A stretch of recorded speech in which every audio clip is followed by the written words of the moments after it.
할렐루야. 네, 그런 의미에서 우리 박수 한번 더 치십시다. 하는 건가요? 네, 감사합니다. 오늘 우리에게 주신 하나님의 은혜와 축복의 말씀은 말 그대로 축복의 말씀들입니다. 부활장이라고 그렇게 이야기를 하고 있는 거죠. 예수님의 부활과 관련해서 이렇게 생생하게 그 의미와 또 그 부활을 받아들이는 자신의 그 신앙의 고백을 이렇게 아름답게 표현한 그런 성경 말씀도 어느 곳에도 찾아볼 수가 없지만, 오늘 고린도전서 15장에는 이 바울 사도가 부활하신 주님을 만난 이후에 또 그 부활하신 주님 때문에 자기의 일생이 변화되어지고 그 일생을 주님을 위해서 헌신하게 되어졌던 그 이유들을, 바로 그 근거가 되는 그 이유가 부활에 있었다라고 하는 사실을 밝혀주고 있는 아주 중요한 말씀이기도 하지요. 우리 기독교에 있어서 부활이 없으면 사실 바울 선생님이 고백하고 있는 것처럼 우리의 믿음이 다 헛것이다. 여러분이 윤리적으로 잘 살고 도덕적으로 금욕생활도 하고 절제생활도 좀 하고 이렇게 좀 착하게 우리가 열심히 산다고 하더라도 결국 우리의 삶이 이 땅에서 누리는 그 삶으로 끝이 나버린다고 한다면 우리 인생은 참 무의미하다, 헛것이다. 부활이 없는, 또 부활을 신뢰하지 않는, 부활을 믿지 아니하는 그런 믿음을 가지고 살아가는 성도들 더더욱 어리석고 바보 같다는 거예요. 교회에 와서 부활신앙 믿음도 없이 예배하고 헌금도 드리고 금욕생활하고 때로는 절제하고 뭐 등등 이렇게 윤리적이고 도덕적인 어떤 어떤 룰에 따라서 뭐 이렇게 살아왔던 우리의 모습들 따지고 보면 부활이 없다고 한다면 그것이 얼마나 헛것이냐. 바울 선생님의 주장은 바로 그것입니다. 오늘 본문에 보면 그 부활과 관련된 많은 이야기들이 언급되어지고 있지만, 오늘 본문에 나와 있는 45절, 이 45절이 굉장히 중요한 대목입니다. 한번 다시 볼까요? 본문의 45절 읽습니다. 시작. 기록된 바 첫 사람 아담은 생명이 되었담과 같이 마지막 아담은 살려주는 영이 되었나니 라고 되어 있습니다. 첫 사람 아담은 생명이 되었다, 생명이 되었다라고 하는 거예요. 스스로 생명이 되었다는 것이, 만들었다는 것이, 생명이 된 자가 되었다는 것이 아니라 누군가에 의해서 생명이 되었다. 이 생명이 도대체 뭔가? 창세기 2장 7절에 이렇게 살펴보시면은 하나님 말씀을 이렇게 기록하고 있습니다. 여호와 하나님이 땅의 흙으로 사람을 지으시고 생기를 그 코에 불어넣으시니 사람이 생명이 되니라. 이 생명이라고 하는 것은 그 원문을 찾아보면 하이 네페시라고 되어 있습니다. 하이 네페시. 이 하이 네페시라는 말은 살아있는 존재, 그러니까 의식과 무의식을 가진 살아있는 생명체를 말하는 것입니다. 그런데 하나님의 형상에 따라서 사람을 지었기 때문에 바로 그 하나님의 형상이 하나님의 영혼이라고 하는 거죠. 우리 영이라고 하는 것이죠. 그러니까 창세기 2장 7절에 나오는 태초의 우리 인간의 모습은 하나님의 형상대로 지음받은 아주 순결하고 깨끗한 하나님의 축복의 존재였다라는 사실을 오늘 성경은 가르치고 있죠. 그런데 아담과 이브가 범죄함으로써 하나님의 형상이 깨어지고 무너지고, 단지 이제는 영혼은 없고 혼과 육신만 가지고 살아가는 그런 죄된 인간이 되고 말았는데, 그러나 창세기 2장 7절에 보면 하나님께서 아담을 생명이 되게 하셨다. 그래 그 속에 생명이 있고 그 안에 하나님의 형상이 있는 그런 존귀한 존재로 만들었다라고 하는 거예요. 그래서 아담은 피조된 존재였다는 겁니다. 누구에 의해서요? 하나님에 의해서 지으심을 받았다. 따라하십시다. 하나님에 의해서 지으심을 받았다. 하나님에 의해서 지으심을 받은 존재가 아담이었다라고 하는 거예요. 태초의 인간은 하나님에 의해서 지으심을 받은 존재다. 그러니까 하나님이 창조하거나 하나님이 우리의 생명을 창조하지 않았다고 한다면 인간은 존재할 수가 없는 것입니다. 인간 스스로 생명을 만들 수가 없는 것이지요. 우리가 창세기를 헬라어에서는 게네시스라고 이야기합니다. 게네시스. 그럼 우리는 이제 영어로는 제너시스라고 이야기하죠. 제너시스라고 이야기하는데 헬라어 원어에는 게네시스라고 발음을 합니다. 이 게네시스라고 발음을 하는데 이 게네시스라고 하는 이 말은 어리진, 태초라고 하는 의미를 갖고 있기도 하지만 이 제너레이터, 그러니까 발생시키는 자, 생성시키는 자, 창조하는 자, 그런 의미를 또한 갖고 있기도 합니다.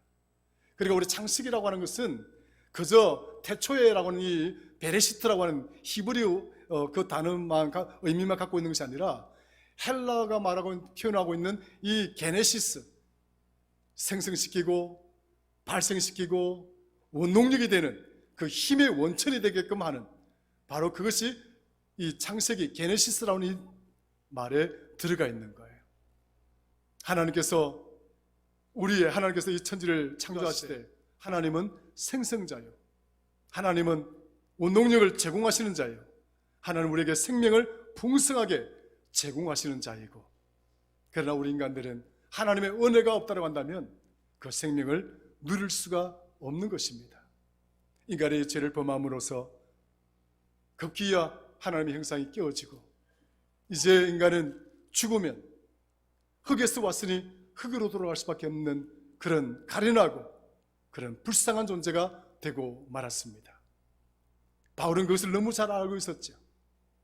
그래서 오늘 바울은 이 고린도전서 15장을 이야기하면서 우리가 죽으면 흙에서 왔으니 흙으로 돌아갈 수밖에 없는 이 운명, 죽으면 다시는 살아날 수 없는 그런 운명에 처한 우리의 존재가 대변혁의 역사가 일어난 것이다. 이 세상의 역사 가운데 그 어떤 누구도 우리가 태어나서 늙고 병들고 죽는 이 짜여져 있는 이 틀로부터, 우리 생의 틀로부터 이 틀을 깨뜨리고 영원히 사는 길을 여시고 또 영원히 사는 영원한 생명을 주신 이가 없는 것이다. 그 사실을 고린도전서 15장 초반전에 그는 이렇게 기록을 하고 있습니다. 부활하신 주님이, 십자가에 못 박혀 돌아가신 주님이 3일 만에 다시 살아나셨습니다. 그 살아나신 주님은 베드로에게 보이고 12 사도들에게 보이고 그러면 120명 제자들에게도 보이고 그리고 야고보에게 보이고 그리고 난 다음에 만삭으로 태어난 뭡니까? 한번 볼까요? 표현을 잠깐 뭐라고 표현했는가 하니까 8절에 보면 맨 나중에 만삭되지 못하여 난 자 같은 내게도 보이셨다. 만삭이라고 하는 것. 여러분, 아기가 어머니의 뱃속에서 태어날 때에 몇 개월이 필요합니까? 보통 몇 개월이 필요해요? 10개월입니까? 예, 10개월, 보통 10개월 그렇게 보고 있죠. 그런데 바울이 뭐라고 고백합니까? 만삭되지 못했다. 나는 어머니의 뱃속에서 이 세상에 나올 때도 10개월도 되지 못하고 그냥 8개월 정도, 7개월 정도 그런 연약하고 부족하고 가련한 허약한 존재로 내가 이 세상에 태어났는데, 내가 이 세상에 태어나서 예수님을 만나기 전에 내가 살아온 그 여정들, 그 족적들을 살펴보니까 이건 사람이 살아온, 진정한 사람이 살아온 족적이 아니다. 돌아보면 돌아볼수록 정말 허망하고 죄인 중에 죄인이었고 괴수 중에 괴수 같은 그런 인생을 살아온 것이다. 근데 나 같은 이렇게 불쌍하고 만삭되지 못하여 태어난 자처럼 이렇게 연약하고 죄인된 나에게 어찌하여 이런 엄청난 삶을 살도록 하셨는가? 그것이 무엇인가? 질문을 하면서 바울은 대답합니다. 다름이 아니라 그것은 십자가 위에서 3일 만에 죽으시고 3일 만에 죽음에서 부활하신 예수 그리스도의 은혜였다라고 이야기를 합니다. 하나님의 은혜가 아니었다라고 한다면 나는 영원히 죄인으로 살았고 나는 괴수 중에 괴수로 살았고 내 인생은 태어나면 늙고 병들고 죽는 그 짜여진 틀 속에서 흙에서 왔으니 흙으로 돌아갈 수밖에 없는 그런 삶이었지만 예수님이 나에게 찾아오셨어. 나에게 영원한 생명을 주심으로 말미암아 그런 허망한 인생을 사는 것이 아니라 하나님의 영광을 위해서 살아갈 수 있는 그런 은혜를 베풀어 주셨다라고 그런 초반전에 고백을 합니다. 한번 또 볼까요? 바울은 고린도전서 15장입니다. 10절 한번 같이 읽겠습니다. 15장 10절 시작.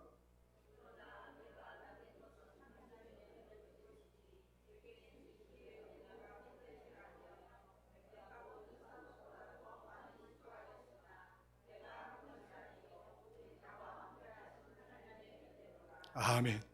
그럼에도 불구하고 하나님의 선교 복음 전도를 위해서 내 일생을 헌신하고 이렇게 살아올 수 있도록 내 삶을 변화시켜 주신가? 절망적인 이 인생에 부활의 희망과 소망을 품고 살아갈 수 있도록 해주신가? 그것은 오직 하나님의 은혜였다라고 이야기를 하고 있는 겁니다. 성도 여러분, 생명이 되었다라고 하는 것은 하나님의 은혜가 아니면 불가능한 것입니다.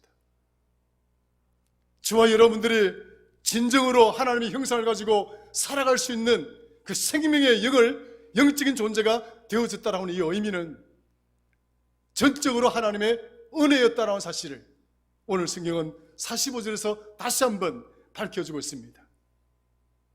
하나님께서 땅의 흙으로 사람을 지으시고 생기를 그 코에 불어넣으시니 사람이 생명이 되었다. 흙이 변하여서 생명의 영을 가진 생명과 하나님의 형상을 지닌 존재가 되었다라고 하는 거예요. 그런데 죄로 말미암아 우리는 우리 속에 죽음이 들어오고 질병이 들어오고 그런데 하나님은 또 은혜를 베푸셔서 하나님 스스로가 인간이 되셔서 우리 곁으로 오시고 십자가를 지시고 우리 죄를 다 대속하시고 죽음의 세력, 그 어둠의 세력에 갇혀서 3일 동안 묻혀 계시다가 3일 만에 다시 부활하셔서 그 주님이 무엇이 되었다고요? 살리는 영이 되었다. 따라합시다. 살리는 영. 45절 다시 읽습니다. 중요한 대목입니다. 시작. 첫사람 아담은 생명이 되었다함과 같이 마지막 아담은 살려주는 영이 되었나니. 아담은 살아가는 영이 되었다는 거죠. 그러니까 생명력으로 지으심을 받게 되었다고 하는 피조물이었지만 우리 예수님은 우리를 살리는 자가 되었다라고 하는 거예요. 살리는 자. 여러분들이 죽은 자를 살릴 수 있겠습니까? 여러분들 스스로가 그 병들어가는 우리의 육신의 연약함을 다시 건강한 모습으로 회복시킬 수가 있겠습니까? 우리의 연약함과 우리의 허약함들을 다 떨쳐버리고 우리를 짓누르는 우리 인생의 무거운 모든 짐들을 다 해체시키시고 죽음으로부터 영원히 살아가도록 만드는 그 힘과 능력, 그 영원한 생명은 어디로부터 오는 것인가? 바로 하나님으로부터 오는 것이었다라고 바울은 고백하고 있는 거죠. 바로 예수 그리스도를 통해서 이제 우리는 다시 아담처럼 생명이 되었다는 거예요. 우리가 아담처럼 하나님의 형상을 회복한 새로운 생명이 되어졌는데, 그것은 예수 그리스도의 십자가의 죽음, 그리고 3일 만에 살아난 그 부활의 첫 열매를 통해서 우리도 다시 사는 자가 되었구나. 여기서 말하는 다시 산다라고 했을 때의 이 생명은 흙에 속한 자의 생명이 아니라 하늘로부터 주어진 생명이다라고 이야기를 하고 있는 것입니다. 오늘 부활의 이 놀라운 축복의 자리에 참여하고 있는 우리들에게 이 하늘의 영원한 생명의 축복을 우리에게 허락해 주시는 줄로 믿으시기를 축원합니다. 우리는 예수 그리스도로 말미암아 생명이 되었다라고 하는 거예요. 이 말씀의 역설은 예수님이 살리는 자가 되었다라고 하는 이 의미는 우리에게는 예수 그리스도 은혜로 말미암아 우리가 아담이 생명이 되어졌던 것처럼 우리 또한 생명이 되었다라고 하는 거예요. 하나님의 형상을 회복한 살아있는 영적 존재, 얼마나 큰 축복입니까? 성도 여러분, 이 부활은 이런 은혜의 시간입니다. 부활은 우리에게 하나님께서 이런 은혜를 베풀기 위해서 행하신 사건입니다. 우리는 이렇게 하나님으로부터 큰 빚을 졌습니다. 하나님 스스로 인간이 되시고 나를 위하여 자기 생명을 버리시기까지 십자가를 당당하게 짊어지시고, 거기서 끝난 것이 아니라 그 죽음의 세력들을 이겨내시고 우리에게 영원한 생명 주신 사건, 영원한 생명을 허락하신 이 은혜의 사건, 바로 그것이 다름이 아니라 오늘 우리가 맡고 있는 이 부활의 사건이다 라고 하는 거예요. 오늘 저와 여러분 안에 우리를 영원히 살게 하신 하나님의 은혜와 축복이 충만하기를 주의 이름으로 축원합니다. 생명이 된 자들, 여러분 오늘 본문에 나와 있는 이 아담의 생명이 되었다고 하는 것은요, 죄를 짓기 전에 그 존재를 말하는 겁니다. 하나님의 형상이 살아있는 그 존재의 의미를 말하고 있는 거예요. 나의 나 된 것은 전적으로 하나님의 은혜라. 바울이 예수 그리스도를 만난 이후에 그의 생애가 변한 인생은, 그는 하나님이 주시는 영원한 생명을 가진 생명이 된 존재입니다. 성도 여러분, 우리로 하여금 이렇게 생명이 된 존재로 하나님의 형상을 회복한 살아있는 영적인 존재로 살아가도록 만드는 그 힘은 도대체 어디에 있는가? 부활사건 그 자체로 나는 정말 살아있는 생명의 존재로, 생명의 존재로 살아가는가? 아니에요. 그 사건 자체로 내가 생명의 존재로, 하나님의 형상을 회복한 영적인 존재로 살아갈 수 있다는 것을 의미하는 것이 아닙니다. 그 부활 사건이 내 안에서 진정한 살아있는 부활이 되어져야 한다는 거예요. 부활을 믿지 못한다고 한다면, 아직도 여러분들이 내가 다시 살 것이다라고 하는 그런 부활 신앙이 확립되어져 있지 않다고 한다면 저와 여러분들의 믿음은 헛것입니다. 무의미한 것입니다.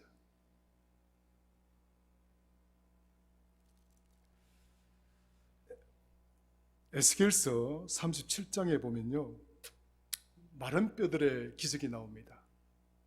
근데 이 에스겔 골짜기에 뭐 전쟁을 치러서 그런지 모르지만 곳곳에 그냥 뼈들이 쫙 널려져 있는 거예요. 그러니까 그 황폐한 거죠. 여러분 알다시피 그 이스라엘 땅의 그 산지라고 하는 것은요, 숲이 있는 것이 아닙니다. 전부 다 뭐 모래요, 바위요, 뭐 이렇게 막 그냥 황량하기 이를 데가 없는 거죠. 그 황량하기 이를 데 없는 곳곳에 뼈들이 쫙 늘어져 있는 거예요. 그런데 하나님이 에스겔을 부릅니다. 그래서 에스겔에게 불러서 어떤 말씀을 하시느냐면 이런 말씀을 하셔요. 37장 4절 5절에 보면 내게 이르시되 너는 이 모든 뼈에게 대언하여 이르기를 너희 마른 뼈들아 여호와의 말씀을 들을지어다. 주 여호와께서 이 뼈들에게 이같이 말씀하시기를 내가 생기를 너희에게 들어가게 하리니 너희가 살아나리라. 하나님이 에스겔을 통해서 뼈들에게 어떤 말씀을 하도록 합니다. 그래서 에스겔이 말하기를 너는 이 모든 뼈들에게 대언하여 이르기를 너희 마른 뼈들아 여호와의 말씀을 들을지어다. 따라하십시다. 여호와의 말씀을 들을지어다. 여호와의 말씀을 들을지어다라고 이 뼈들에게 선포하라고 이야기합니다. 그 황량한 그 산지에 흩어져 있는 뼈들을 향하여 너희는 하나님의 말씀을 들을지어다.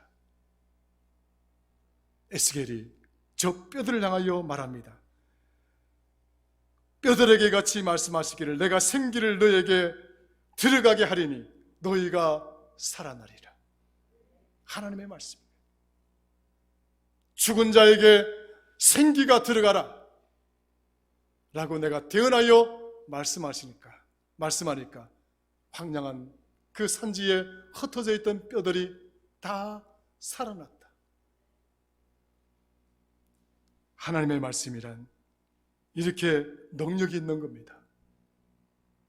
오늘 저와 여러분들이 성경에서 말하고 있는 이 말씀, 부활의 말씀을 우리가 듣고 그 말씀을 신뢰하고 그 말씀을 의지하지 않는다고 한다면 오늘 성경에서 말하고 있는 이 부활은 아무런 의미가 없습니다. 저와 여러분들 심령 가운데 이 하나님의 말씀, 이 부활의 말씀이 생명적인 생명으로 약동하고 저와 여러분들에게 영원한 생명을 주시는 그런 능력의 말씀이 되기를 주의 이름으로 축원합니다. 히브리서 4장 12절에 보면요, 하나님의 말씀에 대해서 이렇게 히브리서 기자는 언급합니다. 말씀이 그냥 우리가 읽는 글자요 그런 정도에서 끝나는 것이 아니라 히브리서 저자는 히브리서 4장 12절에 하나님의 말씀을 어떻게 표현을 하고 있는가 하니까 인격적인 존재로 언급합니다. 그러니까 살아있다는 거예요. 하나님의 말씀은 우리와 대화를 나누는 것이라는 거예요. 이렇게 기록되어져 있습니다. 하나님의 말씀은 살아있고 활력이 있으며 좌우의 날선 어떤 검보다도 예리하여 혼과 영과 및 관절과 골수를 찔러 쪼개기까지 하시며 마음의 생각과 뜻을 판단하나니. 성도 여러분, 우리가 하나님의 말씀을 듣고 이 하나님의 말씀이 선포되어질 때 그저 언어요, 글자요가 아니라 이 말씀이 저와 여러분 안에 선포가 되어지면 하나님의 말씀은 살아있는 거예요. 살아있어서 그 말씀이 우리의 혼과 영과 골수를 쪼개기도 하고 우리의 생각과 우리의 마음을 판단하시기도 하는 거예요. 그래서 다윗은 이렇게 고백했습니다. 이사야서 시편 119편 105절에 하나님의 말씀은 내 발의 등불이요 내 길에 빛이니라. 하나님의 말씀이 내가 살아가는 인생길에 등불과 같은 것이다. 나를 이끌어 가시고 나를 데려가시고 나를 지도하는 바로 그것이 하나님의 말씀이다라고 하는 거예요.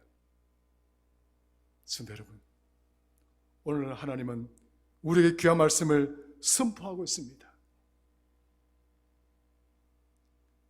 바울을 통해서 부활에 놀라운 이 메시지를 전하고 있습니다.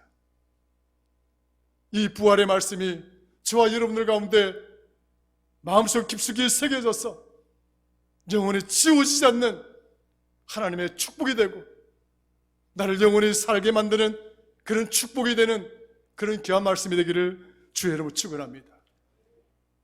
부활은 우리에게 희망을 주는 것이고, 이 부활이 없다고 한다면 우리의 믿음은 헛것입니다. 오늘 주님은 말씀하십니다. 십자가에 못 박혀서 돌아가신 이 주님은 어떤 자인가? 우리를 살리는 분이다. 여러분들의 살기를 정말 원하십니까? 정말 여러분들이 부활의 말씀과 더불어 영원히 사는 자가 되기를 원하십니까? 오직 주님을 신뢰하고 주님을 의지하는 믿음이 있을 때, 이 믿음의 말씀을 품고 살아갈 때 비로소 우리는 사는 자가 되는 것입니다. 살아가는 자, 살게 되는 자가 아니라 이제 살아가는 거예요. 주님이 우리를 살려주심으로.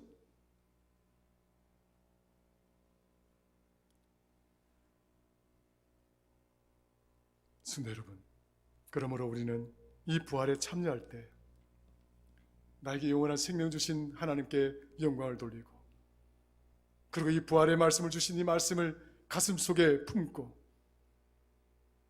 이제는 내가 예수 그리스도의 생명으로 말미암아 다시 살아난 영원한 생명의 존재가 되어진 것처럼, 저와 여러분들이 죽이는 자가 아니라 살리는 자의 삶을 살아갈 수가 있어야 되는 겁니다. 주님이 나를 살리기 위해서, 우리 주님이 십자가 위에서 죽으시고 다시 3일 만에 부활하셨던 것처럼, 정말 저와 여러분들이 이 은혜를, 이 부활의 신앙을 품고 살아가기를 원한다면, 이제 다시는 내가 죽이는 자가 아니라 우리 주님처럼 우리는 살리는 자가 되어져야 할 것입니다. 이 부활 신앙은 우리에게 너무나 중요한 것입니다. 또 이 부활 신앙을 가지고 살아간다는 것은 죽이는 자가 아니라 살리는 자의 삶을 또한 살아가는 것이다 말할 수 있습니다.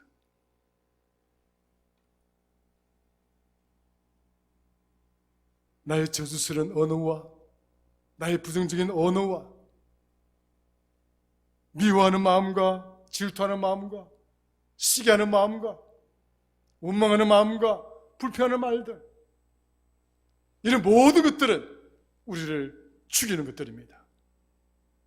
부활의 신앙에 따라 정말 살고자 하고 살림을 받은 그런 믿음의 삶을 살고자 한다면, 나를 죽음의 자리로 이끌어가고 우리 주변을 죽음의 자리로 몰아세우는 죽이는 자의 삶이 아니라 살리는 자의 삶을 희망하고 살리는 자의 삶을 소망하고 그걸 붙들고 살아갈 수 있는 자가 되어질 때, 비로소 우리는 이 부활의 신앙을 온전히 하나님께 영광을 돌리며, 또 부활 신앙을 통해서 우리는 믿음의 열매를 맺어가며 살아갈 수 있는 그런 복된 성도가 될 줄로 믿습니다. 우리는 오직 하나님의 은혜로 말미암아 살게 되어진 자들입니다. 오직 주님께서 우리를 살려주신 것입니다. 이 부활의 신앙을 가슴에 품고 이 부활의 믿음을 통해서 저와 여러분, 우리 교회, 우리 가정들, 우리 자녀가 매 순간순간마다 승리하는 그런 복된 성도들, 가정들, 교회가 되기를 주의 이름으로 축원합니다.